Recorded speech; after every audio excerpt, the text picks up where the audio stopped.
Em um mundo acelerado, onde o relógio nunca para e as demandas parecem infinitas, esconde-se uma epidemia oculta. Imagine as ruas de uma cidade como São Paulo, a cidade que nunca dorme, onde o zumbido constante do fazer mais reverbera em cada esquina. Milhões se encontram presos em um ciclo vicioso de trabalho e exaustão. Em uma era onde a cultura do trabalho é ser altamente produtivo o tempo todo, onde coaches de finanças deixam claro que qualquer um pode ser rico, basta apenas trabalhar duro o suficiente, por mais de 16 horas dentro de um carro trabalhando como Uber, não é de se estranhar que tenhamos falado tanto sobre a síndrome de burnout. Mas o que ocorre no cérebro durante um burnout?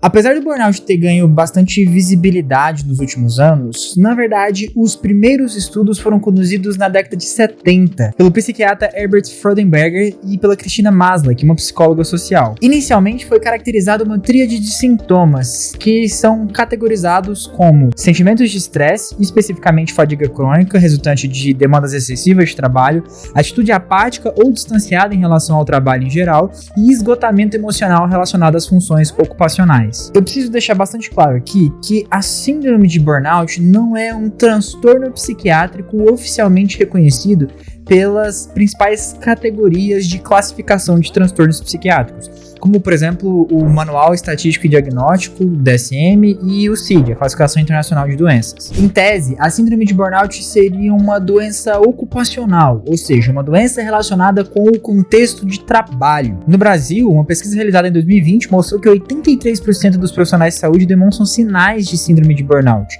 A doença apareceu em 79% dos médicos, 74% dos enfermeiros e 64% dos técnicos de enfermagem. Para a gente poder entender o que o burnout causa no nosso cérebro, primeiro a gente precisa entender como o estresse altera a atividade do cérebro. O termo estresse foi emprestado pela psicologia e neurociência das ciências físicas, como a engenharia de materiais, onde o estresse é relacionado com a tensão e a capacidade de determinado material aguentar diferentes tensões sem se modificar completamente suas propriedades físicas. Mas o que isso tem a ver? Bem, olhando especificamente para a neurociência, o estresse é um conjunto de respostas que o nosso corpo consegue suportar para poder se adaptar frente às mudanças do ambiente. Imagina o seguinte cenário: você trabalha numa loja de shopping e aí você é pressionado constantemente pelo seu chefe a bater uma meta de vender R$100 mil em artigos eletrônicos.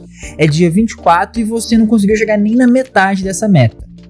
É óbvio que você vai começar a se preocupar com isso e a tentar criar formas de resolver, nem que sejam estratégias para explicar isso para o seu chefe sem ser demitido. Nessas horas, entram em ação dois principais sistemas neurais de regulação de estresse: o sistema nervoso simpático e o eixo hipotálamo hipófise adrenal. Calma, eu sei que são nomes complicados, mas vamos entender minuciosamente como que cada um atua nessa resposta do estresse. De forma bastante simplificada, o sistema nervoso simpático ativa respostas de liberação de adrenalina sobre o nosso corpo, que por sua vez vai preparar diferentes áreas do nosso corpo para a gente conseguir responder a esse estresse através da atividade do sistema de luta ou fuga. Esse sistema de luta ou fuga é um sistema capaz de regular a atividade do estresse para garantir que o nosso corpo consiga ou lutar contra o evento estressante ou fugir do evento estressante, seja ele um evento teórico, um evento pensado na nossa cabeça ou uma situação perigosa real. Nesse sentido, quando você for explicar para o seu chefe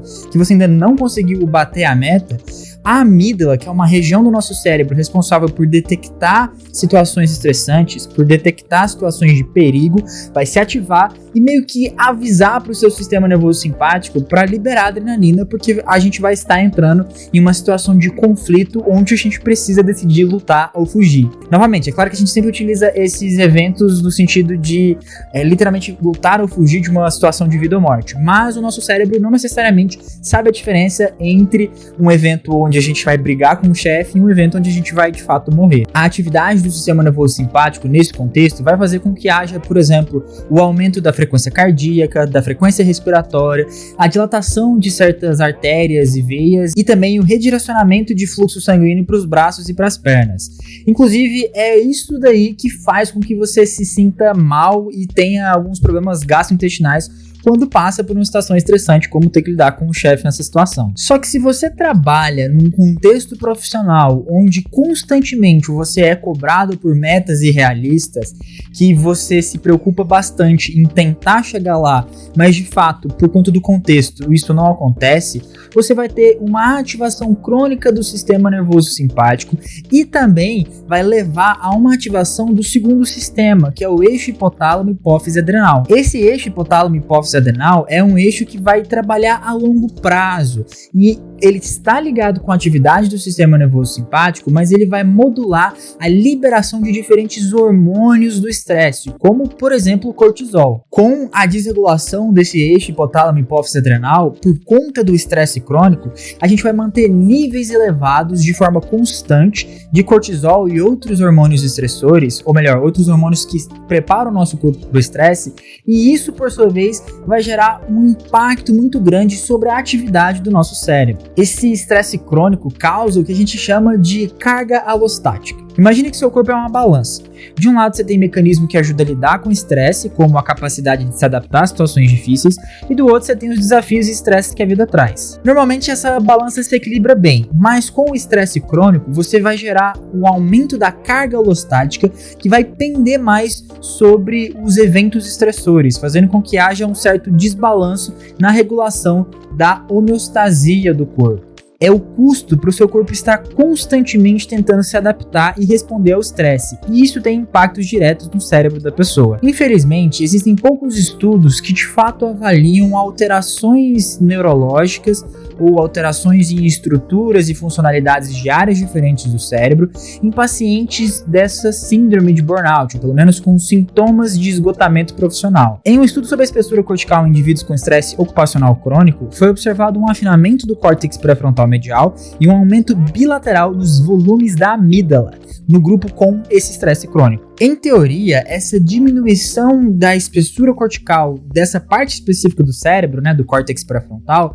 estaria correlacionado com os déficits cognitivos de atenção e memória que estão presentes na síndrome de burnout e que impactam diretamente na produtividade do indivíduo. Além disso, é interessante destacar que níveis elevados de cortisol e de outras moléculas liberadas pelo estresse crônico fazem com que haja diminuição de fatores que são importantes para a saúde do cérebro, como, por exemplo, o fator neurotrófico derivado do cérebro, o BDNF, que é muito importante para a sobrevivência neuronal e para a capacidade do cérebro de se comunicar de forma adequada. De fato, isso inclusive pode talvez explicar a diminuição da espessura cortical encontrada naquele estudo em pacientes com esgotamento profissional, porque se você diminui fatores que garantem a sobrevivência do neurônio, provavelmente você de fato está promovendo a diminuição da quantidade de neurônios daquela área. É até irônico de pensar que por conta do contexto profissional inadequado,